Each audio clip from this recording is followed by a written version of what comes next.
Hello and welcome muli sa another episode ng Aling Oday's Kitchen. Gagawa tayo ngayon ng Korean style fried chicken with spicy sauce version 2.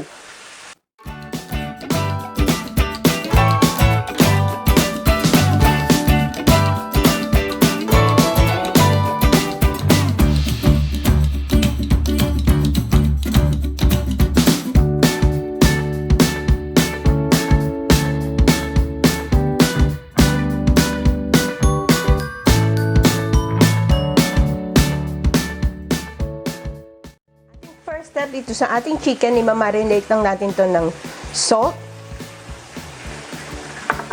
and pepper to taste. Haluin lang natin maigi.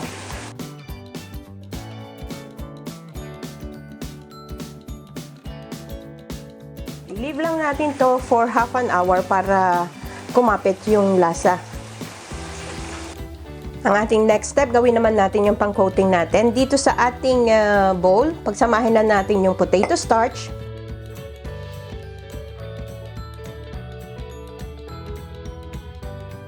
At yung ating glutinous rice flour or rice flour. Sama ko na rin yung curry powder. At yung paprika. Salt to taste and pepper to taste. Haluin lang natin to.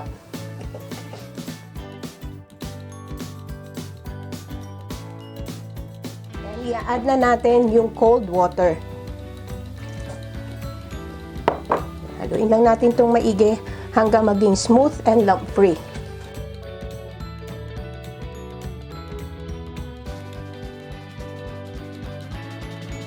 Sorry, nakalimutan ko yung add yung baking powder.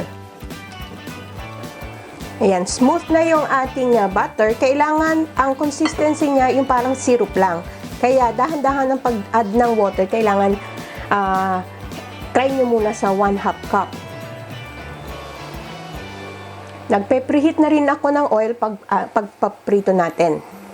Ayan, naka-preheat na ako ng oil. Itong ating chicken, i-coat muna natin dito sa cornstarch.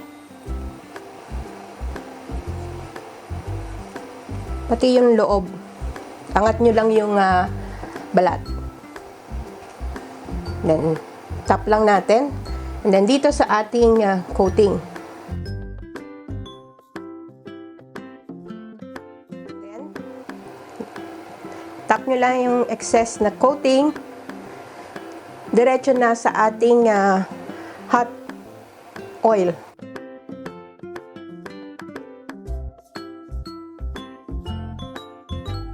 Crispy to. Yung isang version din na ginawa ko, mas maganda rin, talagang crispy. Tanggalin nyo lang yung excess na ating coating, then diretso ulit sa ating frying pan. Continue lang natin to hanggang matapos natin lahat.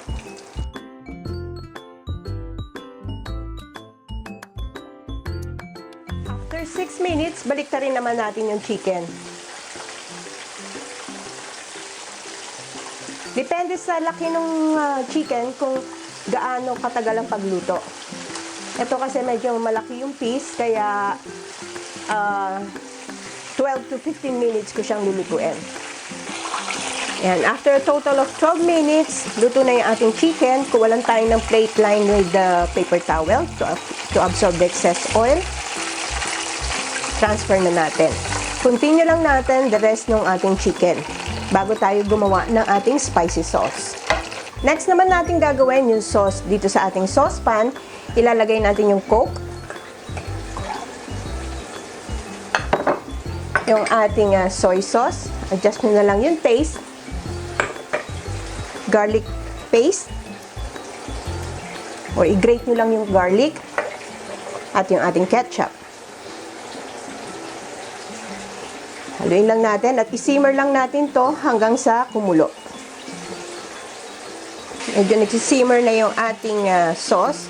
Ilalagay ko na itong chili powder. Depende sa inyo kung gaano kaanghang ang gusto nyo gawin. Kung wala kayong chili powder, pwede kayong gumamit ng siling labuyo, ikat nyo lang. And then yung pampalapot natin, magtunaw lang kayo ng cornstarch. Add nyo lang slowly. Hanggang sa lumapot lang.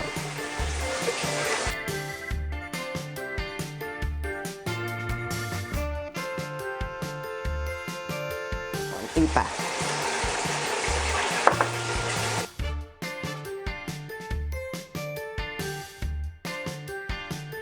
Malapot na yung ating sauce, pwede na ito. Pwede na natin itong i-switch off. And there you have it, our Korean-style fried chicken with spicy sauce version 2. Please follow me on my Facebook page, Twitter, and Instagram.